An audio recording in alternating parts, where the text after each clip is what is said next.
Hello, good afternoon, everyone, and welcome to this session of the IPPR Oxford Media Convention.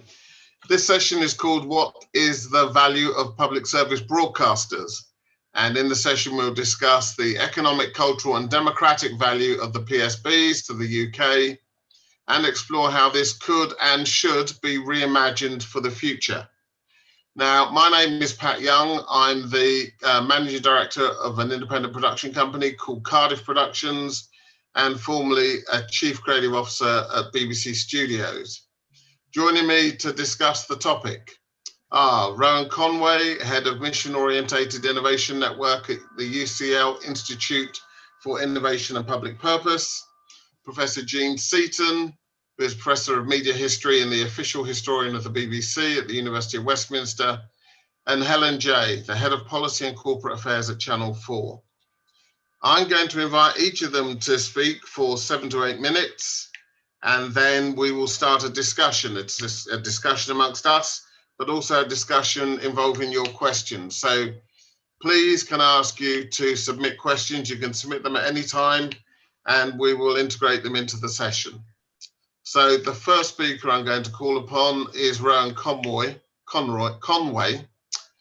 Rowan leads the Mission-Orientated Innovation Network, which brings together leading global policymaking institutions, including state investment banks, innovation agencies, cities, and government departments. And they work together to share the challenges and opportunities they face when trying to create and nurture public value. Rowan, the floor is yours. Thank you very much. Just as I take the floor, my daughter needs me to let her get into my phone, so I'm going to let her come. I'm going to press the button. But good afternoon, everyone. I'm Rowan Conway. Thank you. There you go. I'm a self-isolating child and homeschooling while doing this. I'm Rowan Conway. I'm a policy fellow, head of the Mission-Oriented Innovation Network at UCL Institute for Innovation and Public Purpose, and I'm also co-author of an IPP report called Reimagining Public Value with the BBC, which was written together with Professor Mariana Mazzucato, who founded IPP, as well as our researchers Sarah Albala and Eleonora Mazzoli and Eva Knoll, who are researchers from Damien Tambini's cohort at the LSE. For those of you who don't know her work, it's worth starting with the background on Mariana. Mariana is a leading economist who focuses on public value and rethinking the role of the state in innovation and the creation of public value. She's author of 3 highly acclaimed books, which include The Entrepreneurial State, The Value of Everything, and Mission Economy, a Moonshot Guide to Changing Capitalism, which was launched this year.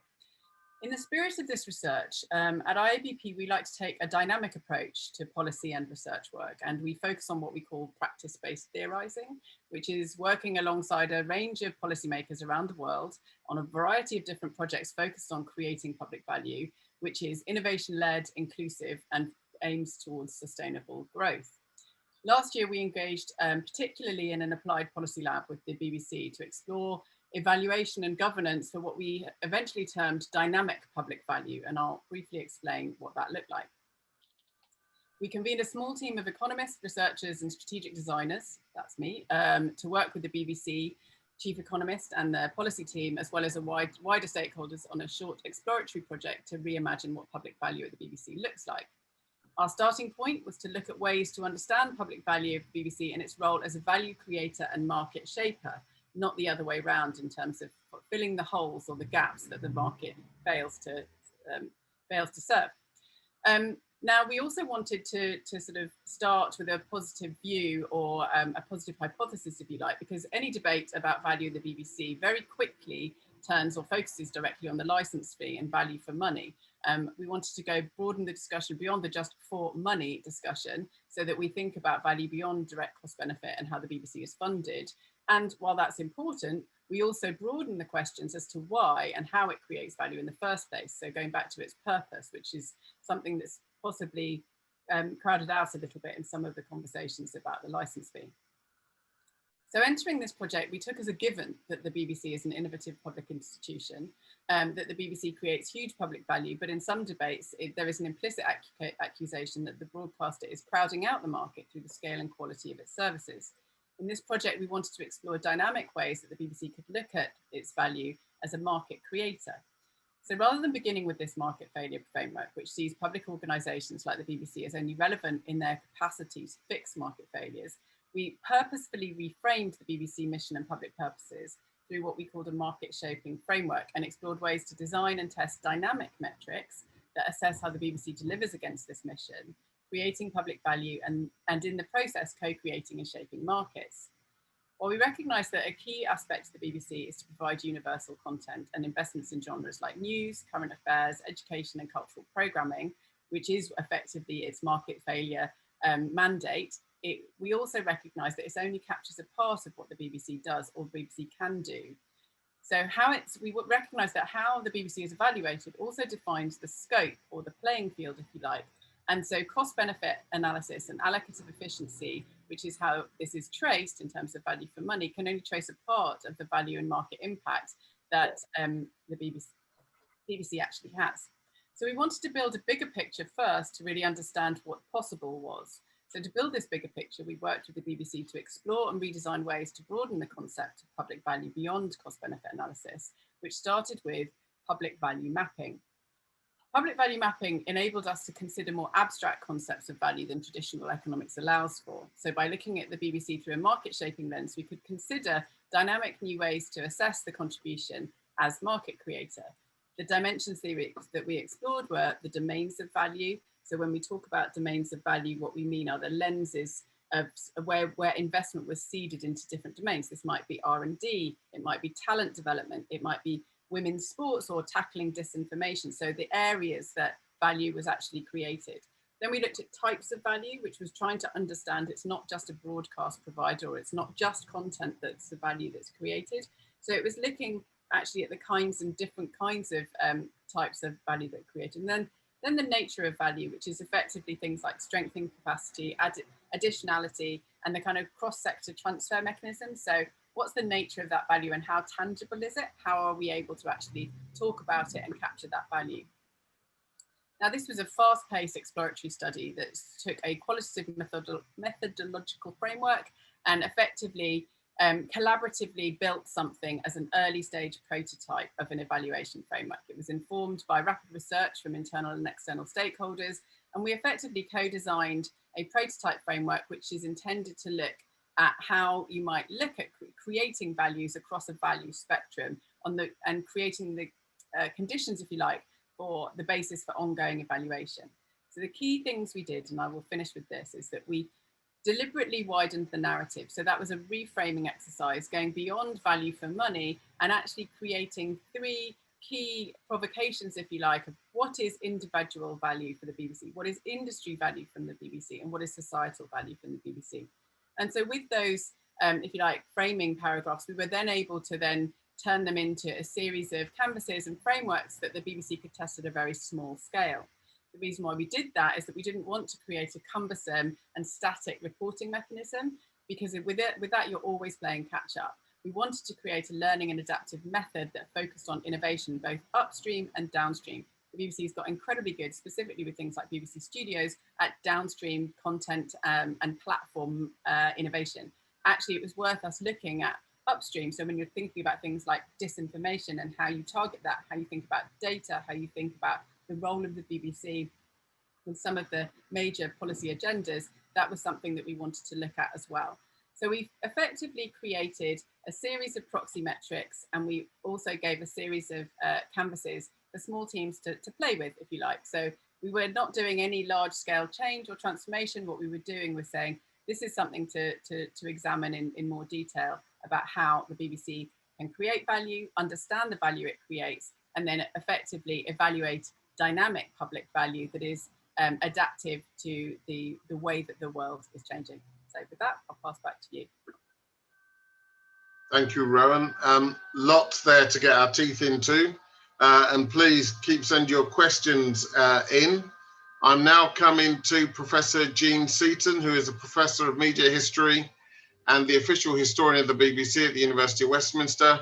Jean has written a volume of the official history of the BBC and is a director of the Orwell Foundation. She's on the editorial board of Political Quarterly and a founding member of several active media NGOs, including Full Fact and the Reuters Institute. Over to you, Jean. Hi, thanks very much for asking me. So I'm tempted to throw away everything I've written, but I'll go to it. I mean, when you're looking at the public service broadcasting system in Britain, you're looking at something which has been created over 100 years, incrementally and under enormous attack and an impossible set of situations over years. And I always say, at least around the BBC, and that I think more broadly around public service broadcasting, it's a system, it's a history where cyclical problems emerge, but there's always terminal possibilities. So you see the same problems emerging, and I want to really describe where I think we are now. The public service broadcasting system that we have, which is better, I think, thought of as a public information and entertainment and education system, because that liberates you from the world of broadcasting, has a number of cornerstones. The first of which is impartiality. That's the stance of reporters and programs, and indeed often goes much more broadly than it looks, because it's not just about stuff on the news. Impartiality is a very, very big thing. Secondly, and they're interrelated, there's independence. Independence relates to some of the issues that I think Rowan was dealing about, which is the nature of the organisation, the nature of governance.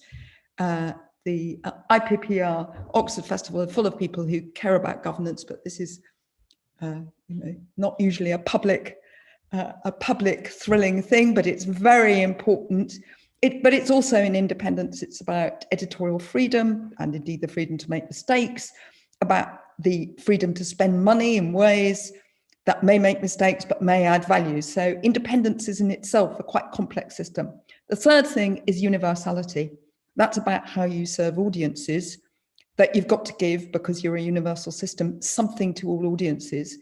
And this is interlinked across the entire PSB system in the UK to obviously an imperfect and ever developing necessity to serve and find new audiences, but they are not determined, as they will be inevitably, not because of any blame, but in any advertising system like the system around algorithms at the moment, which will have very particular drivers towards making different kinds of profit. And the profit which algorithms get is obviously the profit of attention. But universality, at least, drives you beyond that.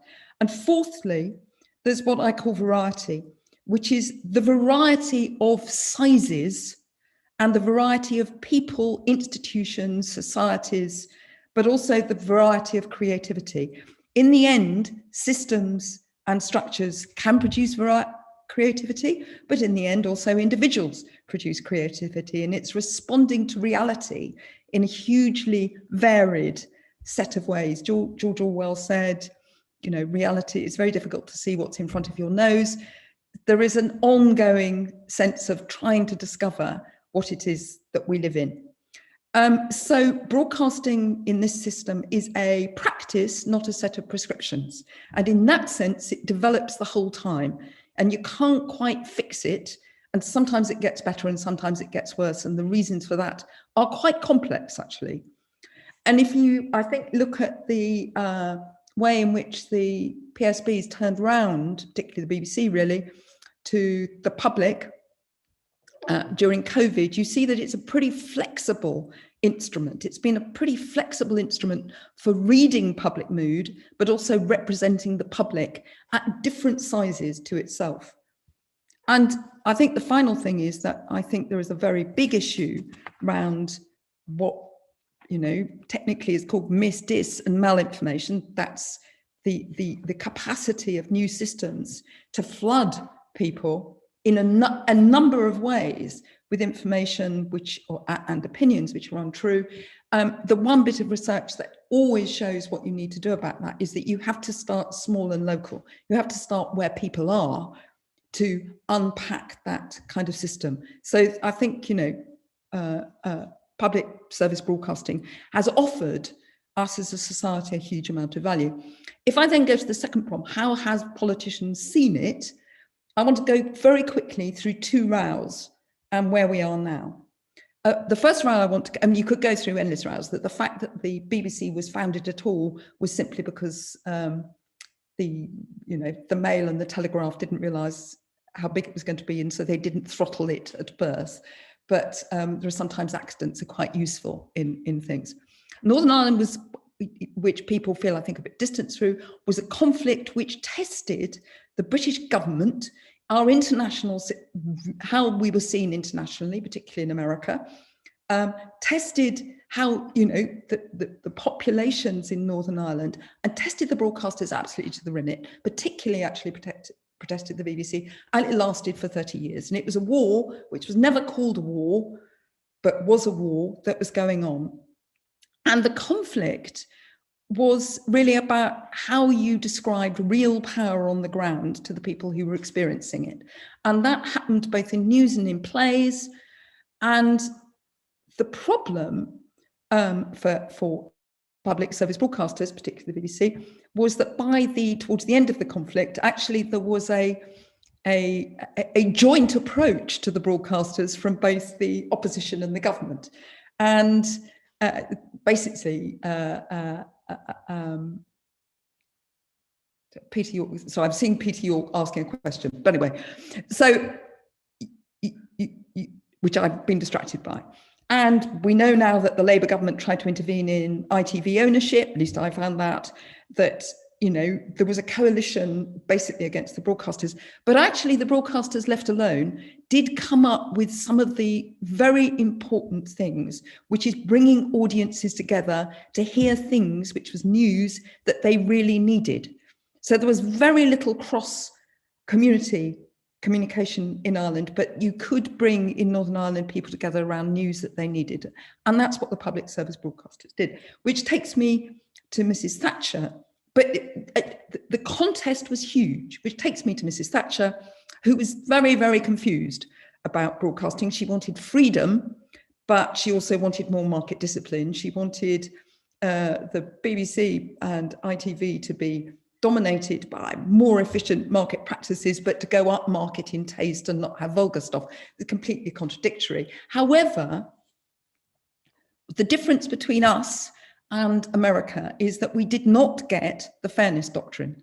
Reagan under her got the fairness doctrine, and fairness doctrine, much asked for by American broadcasters, much campaigned for by American broadcasters who thought it would free them up, led to the way in which American broadcasting became extremely partisan.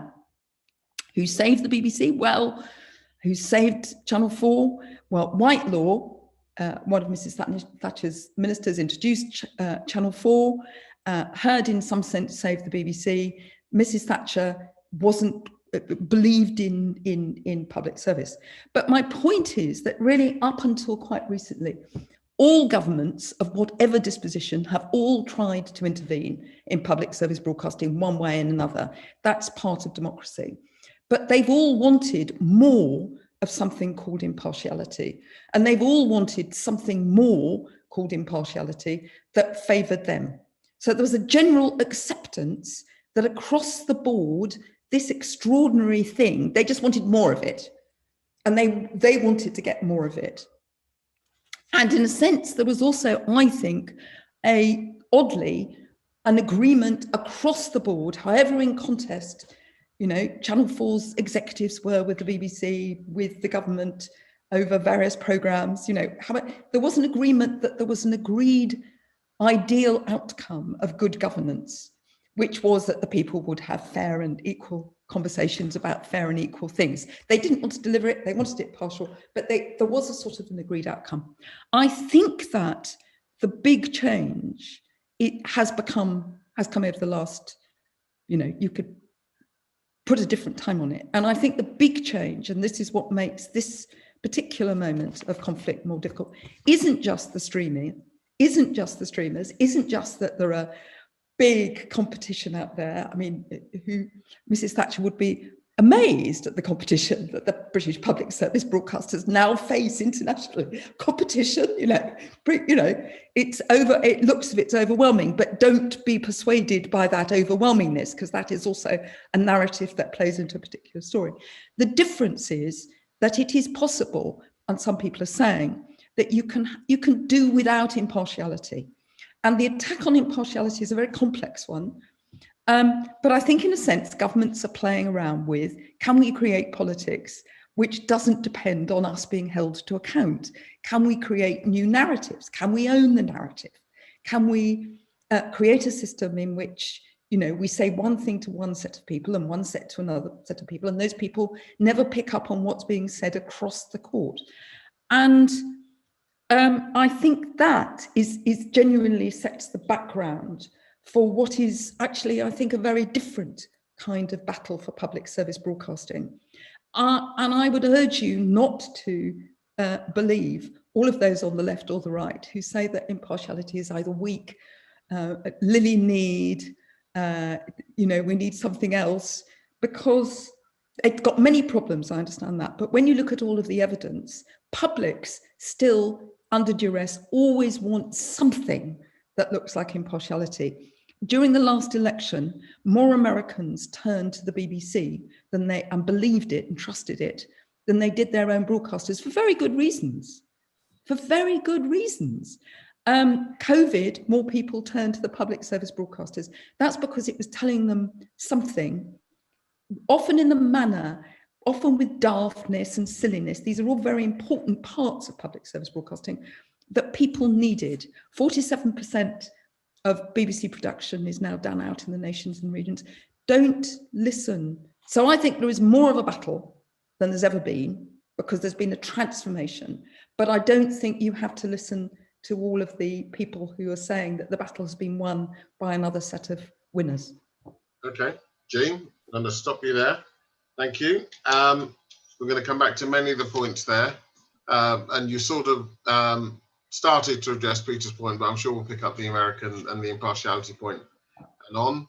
But I'm going to come to Helen J now. Helen's been very busy. She's the head of policy and corporate affairs at Channel 4, where she oversees public policy, public affairs, corporate communications and events, and manages all of C4's relationships with government, Ofcom, Parliament and corporate stakeholders. Helen, the floor is yours. Right, it's a fun time for me, isn't it? Look, thank you so much for having me today. I think I'm here to kind of give a perspective of life inside a PSB on behalf of Channel 4. But firstly, just to say what an important time for this conference to be asking how to sustain the role of media in a democracy. The pandemic has shown that bad information costs lives. Just last week, President Biden said that Facebook was responsible for killing millions of people because of the anti-vax disinformation that runs rife on its platform.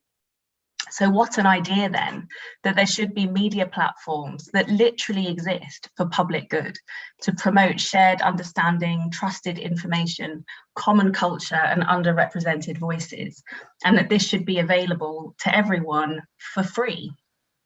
So while there's much that needs to change to enable the transition from public service broadcasting to public service media, as Ofcom has set out, in my view, those values at the core of public service media don't need to be reimagined. They are essential to the challenges that we face today. All the evidence shows that the public recognise that the public service broadcasters as they currently exist provide something important and different in the media landscape. That was a major theme of Ofcom's public service broadcasting review, which concluded last week with the recommendation there needs to be more, not less, public service media. Ofcom found that PSBs are uniquely important for their ability to bring people together, reach different experiences and views, reach underserved and vulnerable groups, as well as supporting the UK's creative industries. In contrast to the global streamers, PSBs are focused on reflecting and responding to life in Britain. The last 18 months has seen that role brought to the fore. Work Channel 4 commissioned earlier last year found that 7 out of 10 people believe lockdown would have been worse without the PSBs. Television provided shared experiences when other kinds weren't possible. The greatest example for me of this is Gogglebox. Week after week in the pandemic, it gave us insight into how other families were reacting and coping to the same set of events that we were, and we could take comfort as well as entertainment in that. At the end of last year, Channel 4 set out a strategy for digital transformation to make sure we're successfully pivoting to become a digital-first organisation. As part of that, we set out an updated purpose for the organisation, which is to create change through entertainment. And that is centred on the positive impact Channel 4 has on the UK, and the world, whether that is economic, social or cultural change. And that's underpinned by 3 key statements that articulate Channel 4's vision to represent unheard voices, challenge with purpose and reinvent entertainment. Whether that's It's a Sin, which created a national conversation about the AIDS crisis and led to a 4-fold increase in HIV testing, through to the Paralympics, which changed the way disabled people are represented on screen. We believe Channel 4 is at its best when it makes people think or feel something differently. That's not just about our on-screen role, but off-screen as well. Channel 4 has always had a symbiotic relationship with the independent production sector and wider creative industries. As a publisher broadcaster, we don't make anything ourselves. Therefore, all our content investment goes directly back into freelancers and production companies across the UK. So we've always been a major economic force, generating £1 billion of GVA for the UK, over 10,000 jobs every year across our supply chain. And the programmes that we commission, whether that's First Dates or The Circle, are then sold around the world, generating IP for the UK. So our focus for the last couple of years has been to take that role as an economic catalyst and make sure it's spread right across the country, because the TV industry has become increasingly centred in London, as we know. So in 2019, we opened offices in Leeds, Glasgow and Bristol, as well as our existing sites in London and Manchester. By the end of 2021, we will spend 50% of our programming spend outside of London, with nearly 400 employees based across our new sites, significantly ahead of target. And central to that strategy is making sure that young people, wherever they live, feel like a career in the media industry is possible for them. So we're running ambitious series of skills programs from our Leeds office, apprenticeships and paid placements. Last month, we worked with the Job Centre Plus to recruit young people with a Yorkshire postcode from disadvantaged backgrounds and offer them a 12-week paid training plan centred around digital skills, including 4 weeks working with the 4 Studio team in Leeds. Given all of the current debates around who can access our industry, that feels like exactly the kind of work Channel 4 should be doing. But don't just take my word for the unique value of Channel 4. Here is a quote for you. Channel 4 has advanced its digital strategy while supporting the independent production sector in the UK, contributing to the economies of our nations and regions, and creating diverse and risk-taking content. That is from the government's current consultation into a change in ownership for Channel 4 Television Corporation, which has begged some people to ask the question, what's the problem you're trying to solve? And I'm sure the Minister will expand on that when he speaks later on in the conference. But a couple of thoughts from my perspective. First thing to say is, it's reasonable to ask the question. Channel 4 is a public asset. There is nothing wrong with asking what you want it to do and what is the best means of delivering that. That is a good conversation to have. And I think the other thing to say is that there's another session later on in the conference specifically on this topic, hearing from producers, journalists and others, and that is right. Ultimately, Channel 4 is not mine, it's yours, it is the public's, it is the industry's. So you should think about and debate what you want to happen to it. Where we see our role in that discussion is trying to provide some facts about where we are now and what that decision might mean. There has been some talk about the sustainability of our business model, to which we point out that we ended 2020, in which we saw the worst economic crash of our lifetime, with a financial surplus. This is a resilient and agile business, and it is one that is responding to digital change. We already generate a higher proportion of our revenues from digital advertising than our competitors, and we have targets to increase that further. In terms of what the implications of change are, our view is that as it stands, we have seen no evidence presented to us that an alternative model for Channel 4 would lead to better outcomes for viewers or for the creative industries. And actually, there's quite a lot of risk that could undermine what we currently deliver. Because to put it simply, there's quite a lot that we do as an organisation that doesn't return a commercial profit. There's quite a lot of decisions we make that a profit-motivated company might not. And those are the things we need to think about really carefully. So I think our questions for the consultation are, what evidence does the government have that moving Channel 4 out of public ownership would increase rather than undermine our impact? And how will it guarantee that the range of things that people value about Channel 4, and indeed the things that government themselves say they value, whether that's our growing investment outside London, our commitment to the Paralympics, to news, to current affairs, to film, to innovation, to diversity, to skills, to the independent sector, to representation, how can you guarantee that all those things will be maintained and in fact strengthened under a purely commercial company now and in the long term. So I hope I've set out why Channel 4 plays a unique role in the media landscape and why the conversations about its future should matter to everyone. Thank you. Thank you, Helen. Thank you, everyone. Now it's time for some discussion. I'm not sure the camera's caught up with us yet, but the first question is going to go to Rowan, but other people please jump in. So looking at public service broadcasting, public service media, not through market failure, how big a paradigm shift is that in terms of thinking? Oh, hang on, I've took my earphones out. I hope you can actually hear me, sorry. Right, I'm back in. Sorry, Pat, that was a, can you hear me now? Yeah. Okay, good. I did hear the question. I just didn't think I could answer without my earphones in. It's a massive paradigm shift, but I think it also happens. It's interesting, Jean said something about the fact that the kind of disinformation thing is so big, and yet actually to deal with it, you have to go down to a sort of singular or individual level. You need to understand it and start where you are at the point at which it impacts individuals or communities.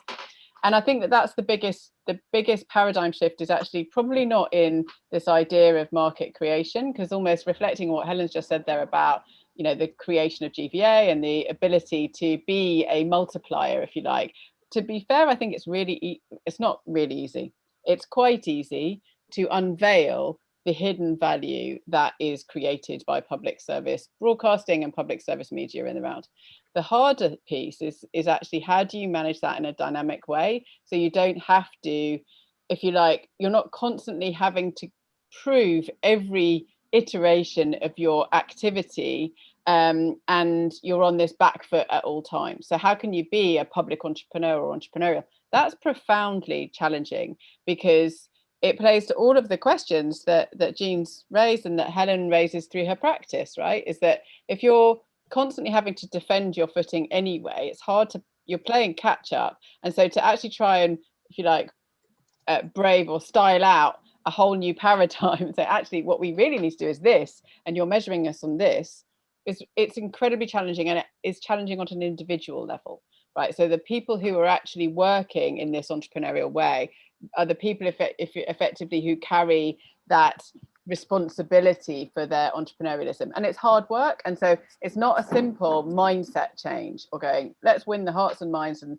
shift the policymakers. I loved what Jean said. She said, all governments want more impartiality that favors them. I love that. That's just like the best thing I've ever heard in my life, because, you know, ultimately the role of public service broadcasting to a certain extent is also to be a bit of a thorn in the side of government. And so that's problematic all the way along, is that you have to both carry the ability to be impartial and to challenge, while at the same time trying to drive a new agenda. So paradigm change, I think, theoretically, it's not difficult at all to say, actually, there's huge value creation in them there hills and we should be mapping it. It's actually that the practice of that is extremely painful on the ground for the individuals who are carrying, if you like, the weight of their responsibilities, which are articulated in a series of frameworks. You know, Helen outlined her framework there, and, you know, the public purposes can be seen that in the BBC's context. So it's challenging, it's very challenging, but it's essential work to be done, I would say. And this question may be a shot to nothing, but could you apply your approach to Netflix? Could we look at what the public value of Netflix's contribution to the UK economy is? Well, you could on the GVA level, and you could on the levelling up agenda, if you like, because that comes down to conditionality and its interaction with government, though, doesn't it? So if government, like Canada, and I don't know anything very much about the public service media, so if I'm incorrectly stating things, please call me out in the chat. But from my understanding of Canadian regulation or engagement with Netflix, is that they put some criteria on, you know, in country development, right, which is all about you need to produce some stuff in Canada, and therefore you will be creating value for us by virtue of that, which is a bit annoying for Netflix. You have to establish an audience, an office, etc.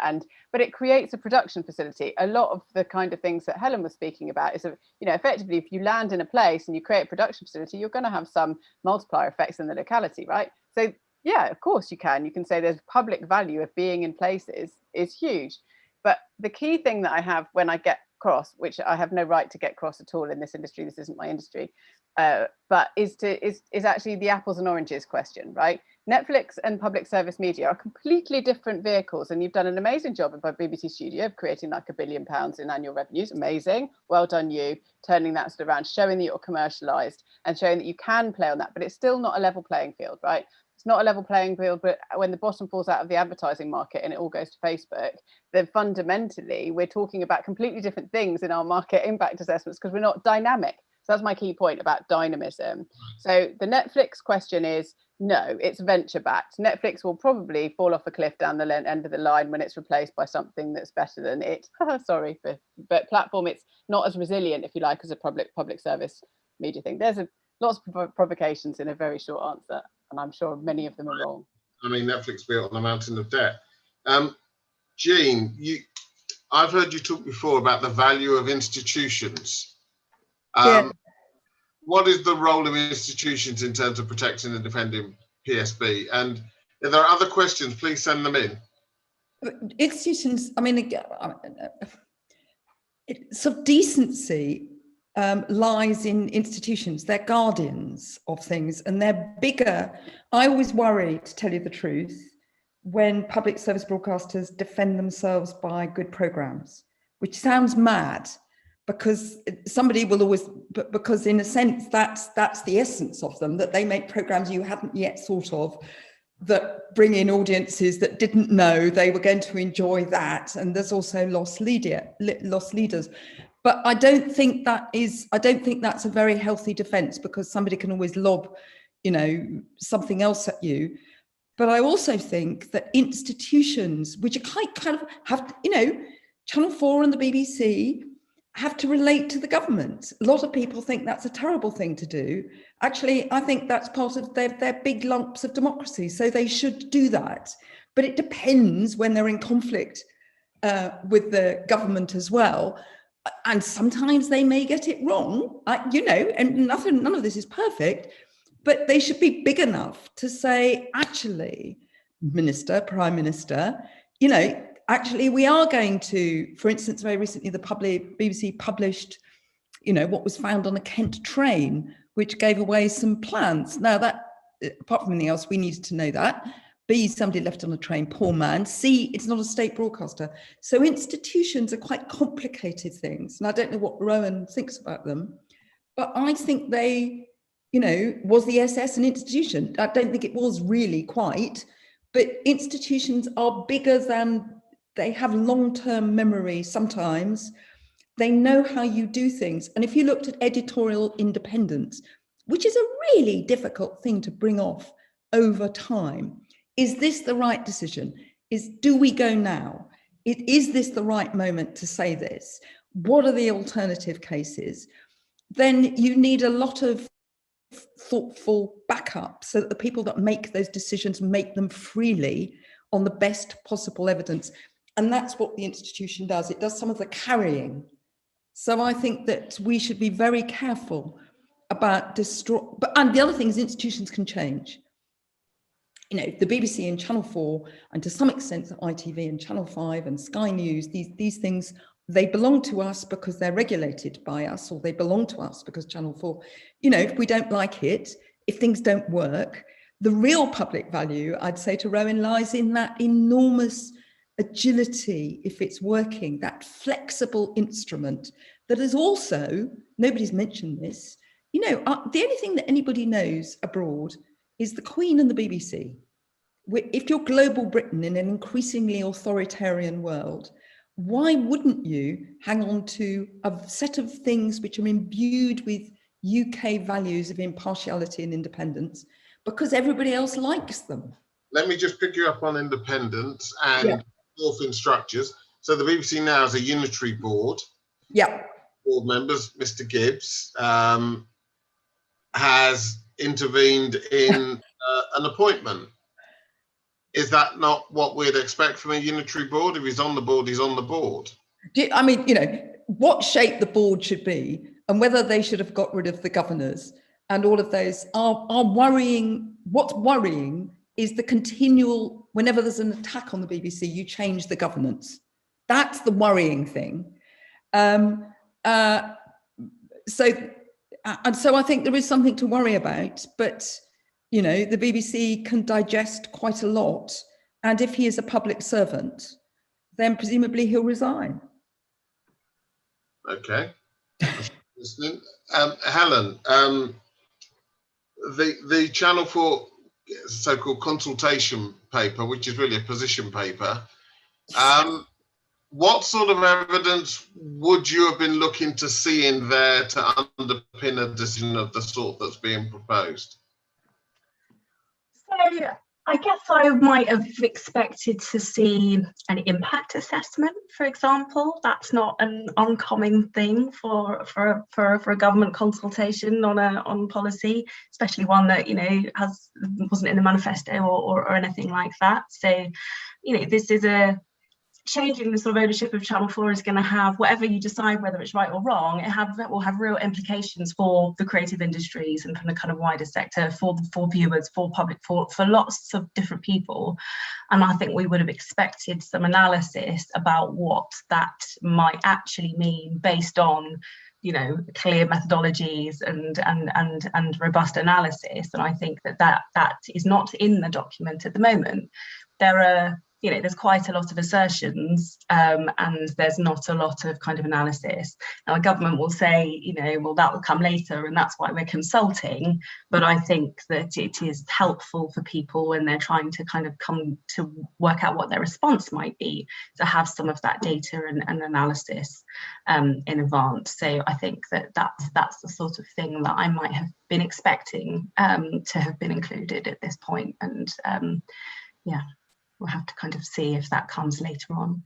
Let me put a suggestion to you that you might want to include in your response, and it comes from Debs Grayson. Debs is running a media reform coalition called the BBC and Beyond, Reimagining Public Media. And Debs says basically, with the new technologies and in an interactive age, shouldn't we have more participatory forms of governance? Maybe Channel 4 could actually mobilise the people if the people felt that they were part of the Channel 4 environment.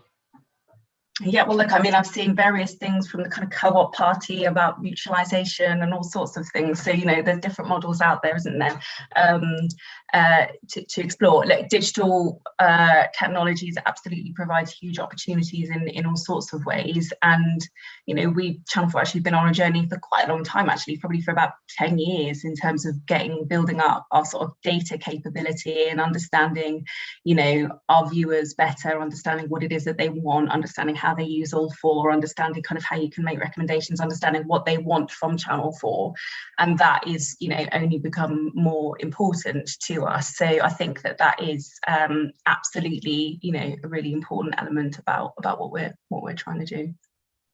Okay, a question for Jean and then Rowan, and it comes from Robin Harvey at the IPPR.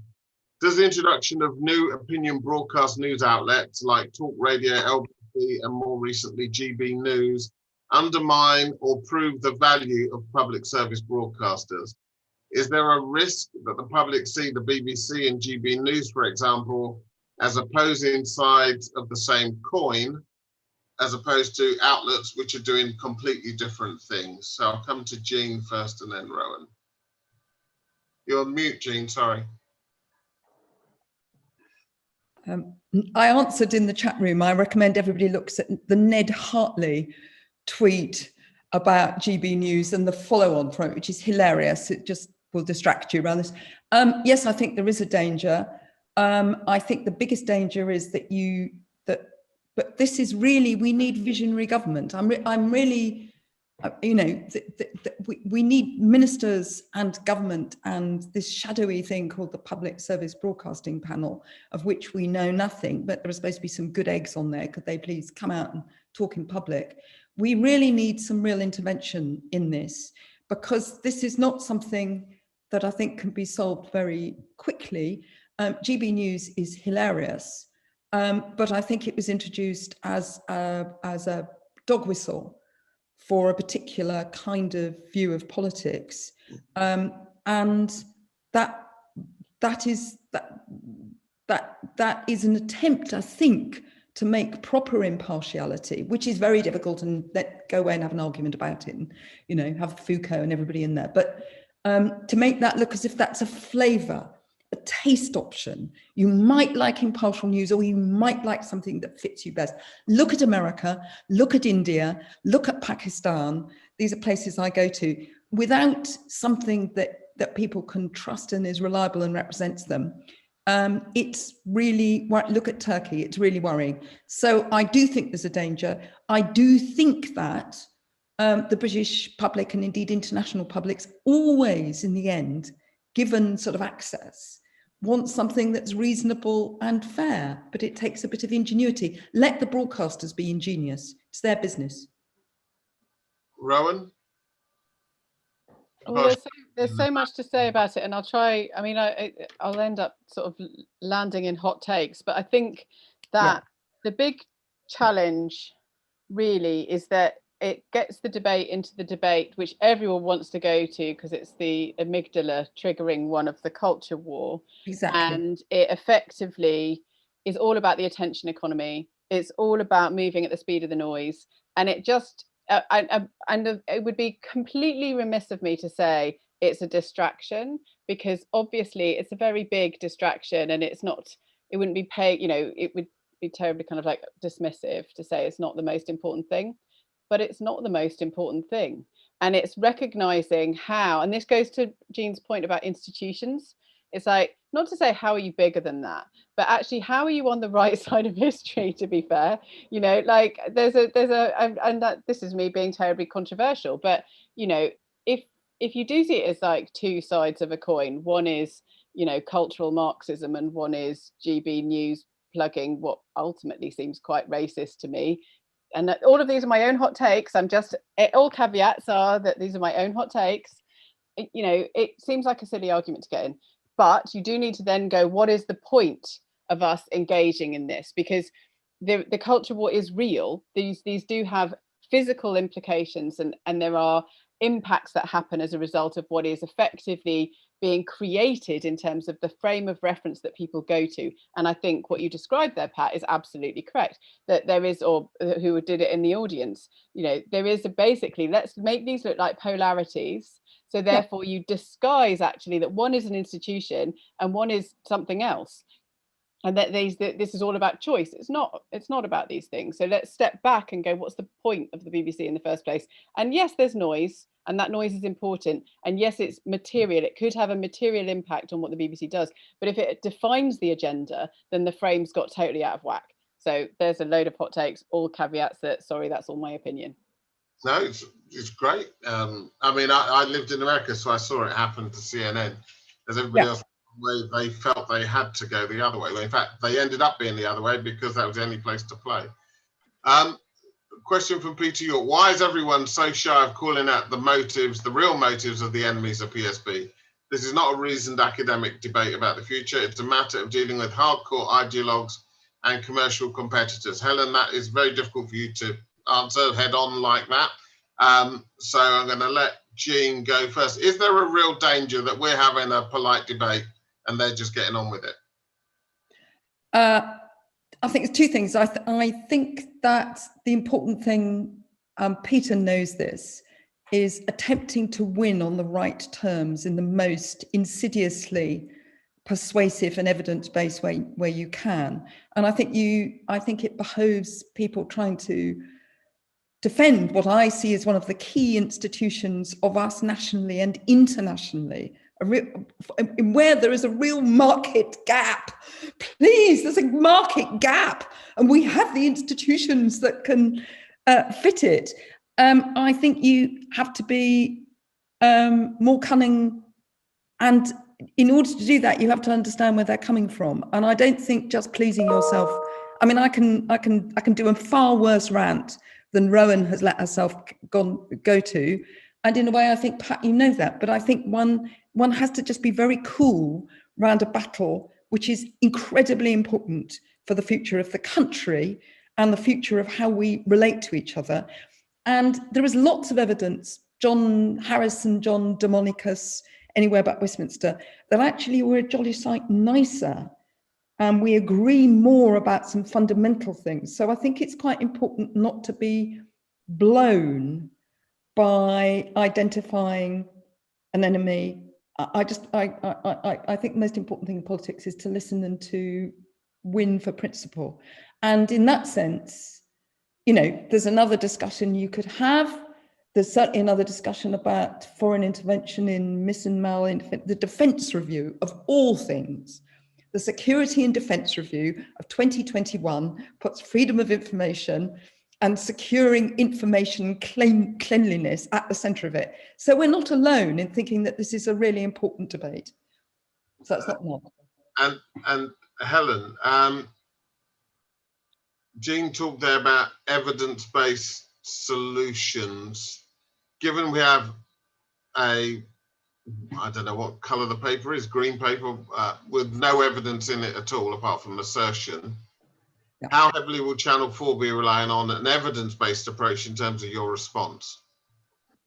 Yeah, absolutely. That's what we will be looking to. That's what we're saying. We think that it's important that this debate becomes evidence-based if it's not yet already. So, clearly part of what our role is setting out, this is what we think the economic implications might be. This is what we think kind of viewer implications might be. And that's part of what we will be looking to do. And I think it's really important that other people, lots of experts on this call, kind of think about what evidence there exists as well, because, it's really important that you do bring facts and information and data points into this debate. It's really important. And look, kind of to Jean's point, very well articulated just now. I spend, most of my day job talking to politicians. So, that I completely, what Jean just talked about how you phrase these arguments and the terms in which you have these conversations and these debates is really, really important.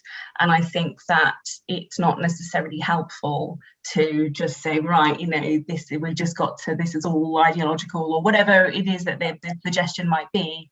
It's about, okay, well, let's be reasonable. Let's look at this. Let's think about this. What do you want to achieve? What do you actually want to achieve here? What do you want to happen?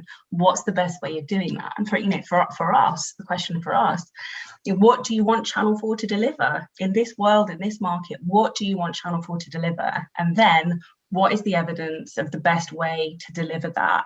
And that is where we think that this debate and this conversation should be happening over the next couple of months. So just sticking with that, given, and this builds on a question which came in from Tom Simmons at Cardiff University, given Channel 4's popularity with the under 30s, should Channel 4's defence perhaps include maybe taking up the battle on behalf of the PSB ecosystem in terms of engaging young audiences with news and with current affairs? Because young audiences are being lost. Channel 4 is the market leader in terms of engaging them. Could you not take your brand values and your relationship with those audiences and build additional public value there? Yes, I think in the short term, is the sort of short answer. I think there's a massive opportunity along those lines, and I think you're right in terms of Channel 4 has got a really unique relationship with young people. I think it's got a kind of brand resonance and affiliation with young people where they know that they can kind of trust it, trusted information, but it's also, it's not auntie, it's something that's a bit different. It's a different relationship that they can trust. And I think that we've seen that in Channel 4 News, which has got sort of biggest kind of social reach news platform. It's done huge numbers on Facebook and YouTube and others, really kind of, high impact news brand internationally, actually, kind of Channel 4 News. And we're investing, I mentioned kind of 4 Studio, which is our social team. They're completely focused in Leeds, a kind of growing team of creating short form content for social platforms. So I think absolutely there's a huge space there for Channel 4 to kind of provide that sort of trusted public service content, public service brand, but on those social platforms that other people aren't doing. Okay, Rowan, two phrases when you talk to the government. One is Freedom Day, which apparently we're enjoying today. The other is levelling up. Is there a levelling up analysis of this PSB debate? I mean, particularly around Channel 4, but also around the BBC ITV and Channel 5. Can it be applied? What needs to change? Well, I think this actually takes us out of the territory of the hot takes and into the more deliberative work of the institution, and it gets us out of the, if you like, the drama and thinking more about, well, what is talent strategy and how are we deploying that talent strategy, and ensuring, I mean, we did part of our analysis was looking at the impacts of talent programs and actually what that had on creating the digital ecosystem in Salford, you know, what that even means in terms of, you know, it's worth really trying to understand when you talk about levelling up, going into the more detailed level of nuance, and then really thinking about that and using the creative powers of the institution, not just to try and catch up with what's going on, you know, keeping up with the political agenda, but actually doing the hard and dogged work of saying it's part of our job to enable all communities of the UK to thrive and be the best in the world. You know, the BBC is an extraordinary brand. Channel 4, as Helen says, is an extraordinary brand. There's nothing wrong actually in being, if you like, the first, you know, creating a talent program that means that you are the first thing on someone's CV, which helps them make a leap into a whole new arena. So how you focus on that, your jobs brokerage, you're working with schools, all of that kind of work, it might not be the top line exciting stuff in terms of the consumer platform, but it's absolutely the stuff that makes the BBC the fabric of the UK, as you say, the kind of global resonance with global audiences is understanding its capacity to do that kind of market shaping. So it's a bit further down the market shaping. There's same things with some of the R&D capacity, thinking about how do you engage in innovation? Well, some of that's just where do you engage with innovation? You know, science work, doing it in Bristol. That's, you know, I think it's important to say that there are obviously problems with the BBC, but actually it has been distributing itself all over the place for the last 15, 20 years. So it does have all of its science and academic work going on in Bristol, and it's really important that it's there. So there's ways you can track it, but then there's ways you can augment it. You know, so how do you invest in it? You know, in the first place, they've got to see it. Then once you see it, then you say, okay, well, actually, a stable institution invests in this stuff, as opposed to it just investing on consumer platform down the end to be rivalrous. That's where I think we've gone, because we've got highly marketized conversation or analysis. Our market impact assessment is everything. So when we talk about impact assessments and Helen's saying, well, where's your evidence? I mean, that's really the deliberative and important work that you want to see on both sides of this. Yes, you know, as public broadcasters, they have to go and gather that evidence and prove what they're doing. But actually, we also have to have that from a policy perspective, from the government. You know, what do you want to achieve? What's underneath the surface of levelling up? What's the detail? You know, and then you can actually be setting a really important mandate for these institutions to go and deliver, because they've got all the infrastructure that could enable them to deliver that.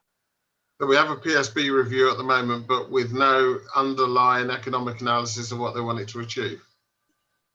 No, that's not true. There's definitely an economic analysis, but I'm saying that there's a broader church that can be looked at.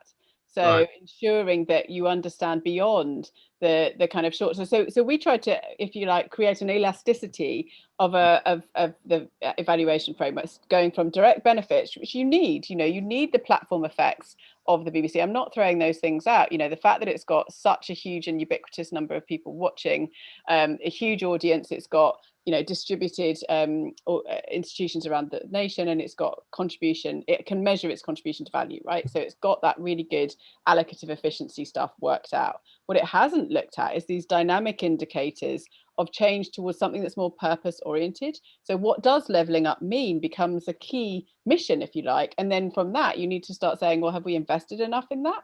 Is that going to come out through our activity? So it's yes and, not yes but.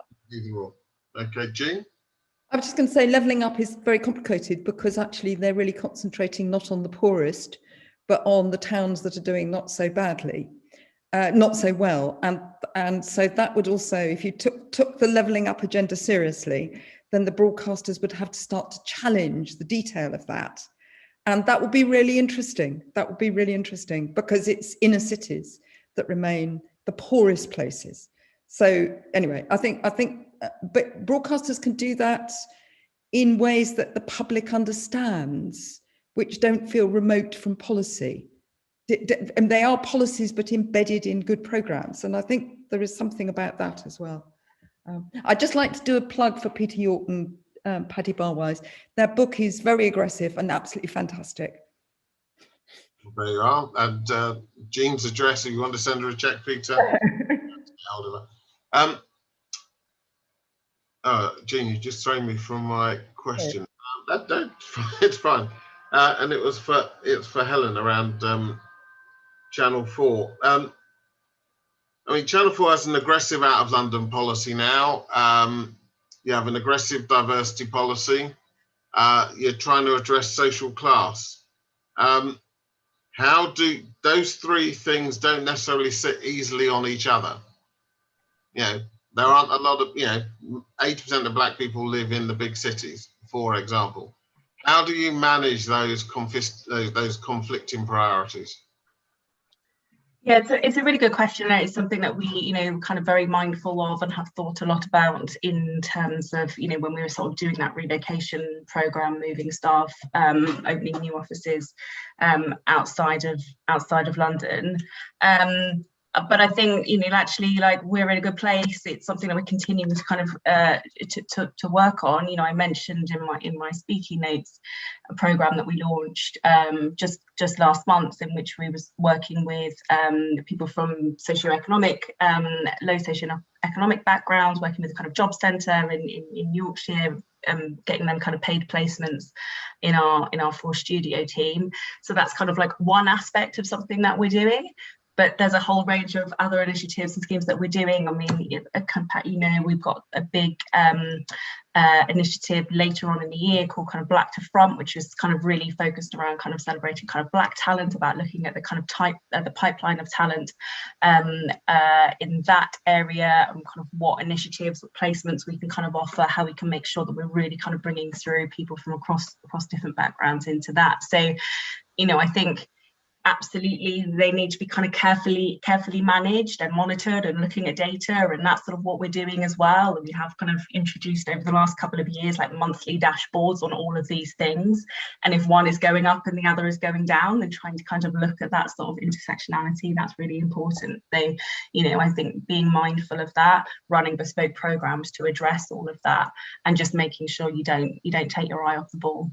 Okay, I'm gonna come back to Helen, and then Rowan and Jean with a quick question, and then final statements, because we're running to the edge of time. So just briefly, start with you, Helen. The Ofcom response on PSB, I said there's a big appetite for more top slicing, just with the money not coming from the license fee. And Lenny Henry, who I support and do a lot of work with, has, for example, talked that there should be a diversity fund. So does Channel 4 have a view on more top slicing if it doesn't come from the license fee? We have supported the Children's Fund, the kind of contestable funding, that pilot programme. That's the Young Audiences Fund, isn't it? We have supported that, and we found that to be really successful. Actually, genuinely has helped us make programmes that we wouldn't have been able to do otherwise. So I think that there is a kind of market there. If you can kind of introduce things like that for where there is a particular kind of, a shortfall, that can be really, really helpful. I think, it's always kind of slightly nervous about kind of just having a big pot that everybody kind of bids in. You get back to those arguments about kind of like, what is the role of institutions for Channel 4, and I hope I kind of make this point strongly enough. Like, we are not looking for public funding. Like, we are kind of commercially independent, financially sustainable, and we intend to kind of stay that way. So we're not looking for a kind of handout. I think that there is a role for some kind of specific genres, like there already exists in children's. Diversity could be one of them. Okay, Rowan. Sorry. It's a really difficult one to try and end with, because I think that there's a question of like the resilience of the public purposes and the missions of the BBC particularly, like, and And I think the mission of the BBC is very open-ended, which is that you can, it's non-domain specific, which gives it the opportunity to inform, educate and entertain. It means that you can be, to a degree, agile. And I think that if you can build that kind of, the best possibility for the BBC is to be their kind of institutionally stable and robust and resilient, right? So you've rooted, but then able to move where it's needed, mission-wise, if you like. I think that then there's an opportunity to say, we need some kind of mission-oriented or targeted work here. We need to do this work here. And so that, I mean, I can't comment too much on how it should organise, but I think that there's an opportunity to start doing further experimentation on what does it look like if you put something towards a diversity fund, for example. What can you create? What value can you create? And how might you go about doing that? Okay, Jean? In sort of principle, I'm rather averse to top slicing because you diminish the agility of the institutions. And usually the people that want top slicing in a way think that there's another pot of money, that somehow it's extra to the money that somebody else would be using for commissioning those kinds of programming.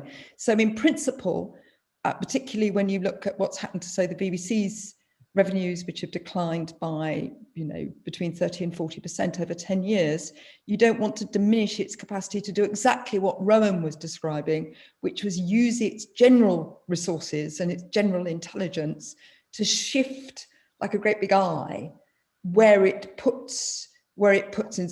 So I'm afraid, I think it's a difficult one, but I think you have to be people that want top slicing often think that somehow the money will come extra to the money that's already being spent. So I think the issue is to get into the body of the public service broadcasters and get them to be better in different ways, which is what we're asking for them to be in the future. So that's my rather unfashionable view about top slicing. It's your view, that's why we're here.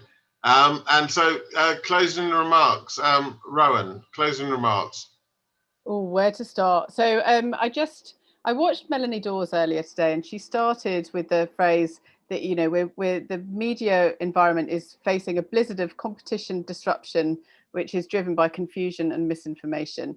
I think that this is absolutely true. I think I would add to that what we've talked about here, the kind of the demand to move at the speed of noise. And that's very hard to remain a kind of stable public institution who can weather storms when you are in perennial storm. So it's something that the institutions are really needing to rise to the challenge of, is to how to be adaptive and dynamic while at the same time having a really steady and solid understanding of what public value means.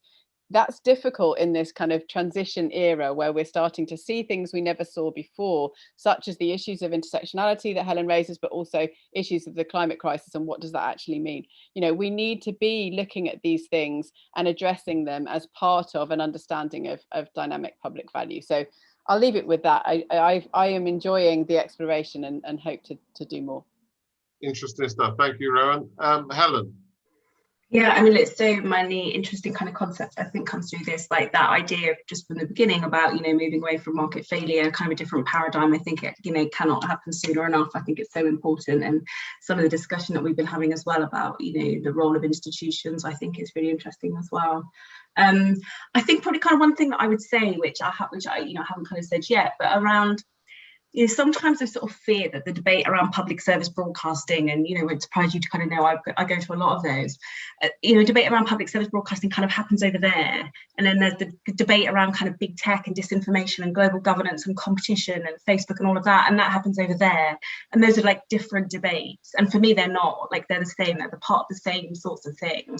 And I think that it's really important that when you're thinking about, well, what do you want public service media to do, that you have all of that other stuff in mind and you feel like that's part of the same conversation, rather than like, let's have a kind of esoteric debate around public service broadcasting and then we'll get onto the kind of, the stuff that really matters around what you do about disinformation. So yeah, that's what I would say to close. Thank you, that's a great point. And Jean?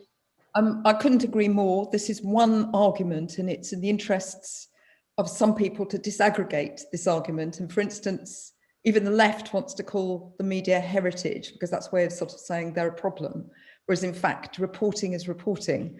finding out what's happening on the ground in Afghanistan now is might be an issue for forensic architecture, but it's also an issue for somebody, and journalists are being killed. So as we speak. So I think that this is actually a really important moment. In fact, I'm really old. I think this is the most strategically important moment for the future of, let's call it broadcasting, but it's about how we understand ourselves. It's the information and entertainment that gives us an image of ourselves, for better and for worse, for better and for worse. And I think that you've got to take this argument seriously. And I think it has to be a public argument, not a private argument. And perhaps that's just the old teacher in me, the old hack teacher, is that you can engage people with how important this argument is. And I actually think in one sense, that's what the broadcasters have to do. They have to come out and actually say what they think they add, and they have to persuade, and they have to do it wittily, and they have to do it open-mindedly, but they can't sit on the fence because it's too important. Thank you, Jean. So I'm going to thank our three speakers, Professor Jean Seaton from the University of Westminster, Helen J, Head of Policy and Corporate Affairs at Channel 4, and Rowan Conway, Head of Mission Orientated Innovation Network at UCL. I'm just going to add these sort of closing thoughts, really. I'm slightly younger than Jean, but I have had the benefit of living and working in this country and abroad. And when you have a world-beating PSB ecosystem, it isn't a single broadcaster. We have an ecosystem of Prodcos, IP frameworks, BBC, Channel 4, ITV, Channel 5. When you have an ecosystem like that, you should be very loath to disturb it unnecessarily. And you only have to look at how quickly the United States has descended into chaos to realize that it doesn't take much to tip the balance on these things. So, we're in a period of great change. Let's explore everything, but on the basis of evidence and rational discussion and debate. And at the moment, the evidence is lacking. But let's hope the next session is John Whittendale. So let's hope that the evidence will be deployed in that session. With that, I thank you all. And that's the end of this session. Thank you. Thank you.